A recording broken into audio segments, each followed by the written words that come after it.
میرے نہایت واجب الاحترام بزرگوں، مسلک اہل سنت والجماعت احناف دیوبند سے تعلق رکھنے والے دوستوں اور بھائیوں، میں نے آپ حضرات کی خدمت میں 2 جگہوں سے قرآن کریم کی تلاوت کی ہے۔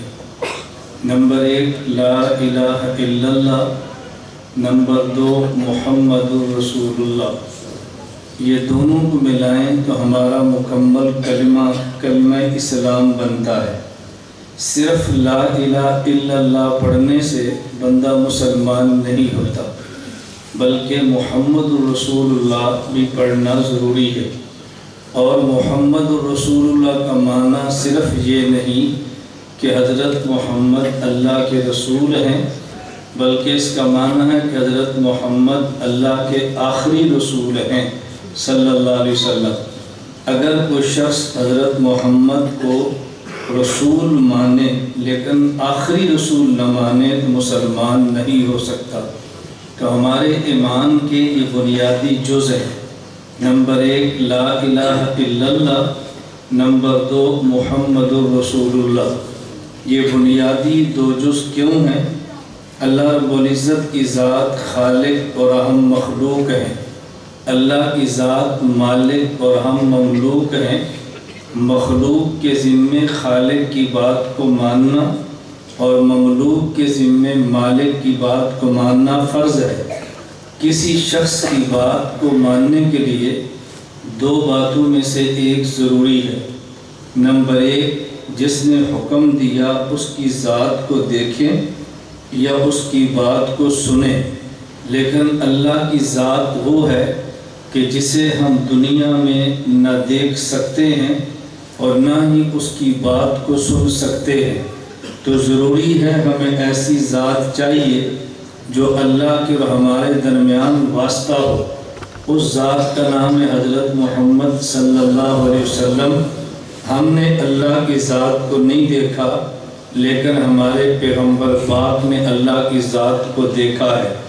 ہم نے اللہ کی بات کو نہیں سنا، لیکن ہمارے محمد پاک صلی اللہ علیہ وسلم نے اللہ کی بات کو سنا ہے۔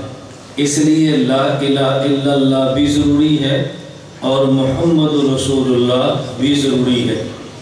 دوسری وجہ یہ ہے کہ جب ہم اللہ کی عبادت کریں گے تو اللہ کی عبادت کا مطلب ہے احکام خداوندی کو بجا لانا۔ اللہ رب العزت حکم تو دیتے ہیں، لیکن حکم پر عمل کر کے دینا یہ اللہ کا کام نہیں ہے۔ اللہ یہ تو فرمائیں کہ نماز پڑھو، لیکن نماز کیسے پڑھنی ہے اللہ رب العزت خود نماز پڑھ کے نہیں دکھائیں گے۔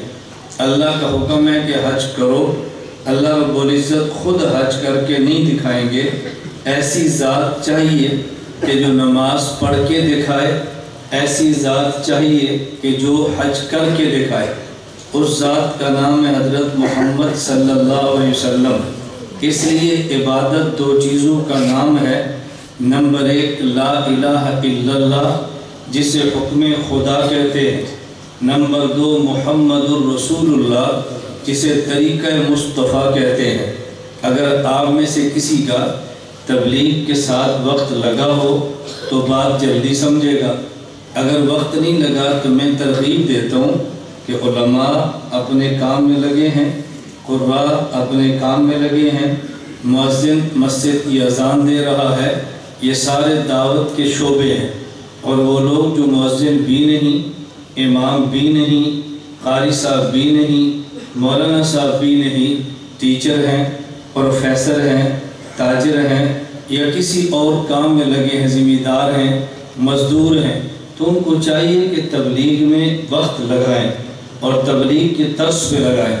اس میں تبلیغ والے ایک جملہ کہتے ہیں، آپ کے گھر آئیں گے، دروازے پہ دستک دیں گے اور یہ کہیں گے کہ ہم نے کلمہ پڑھا ہے لا الہ الا اللہ محمد الرسول اللہ۔ اس کلمہ میں اللہ سے وعدہ کیا ہے تیرے حکموں کو مانیں گے اور تیرے نبی کے طریقوں پر چلیں گے۔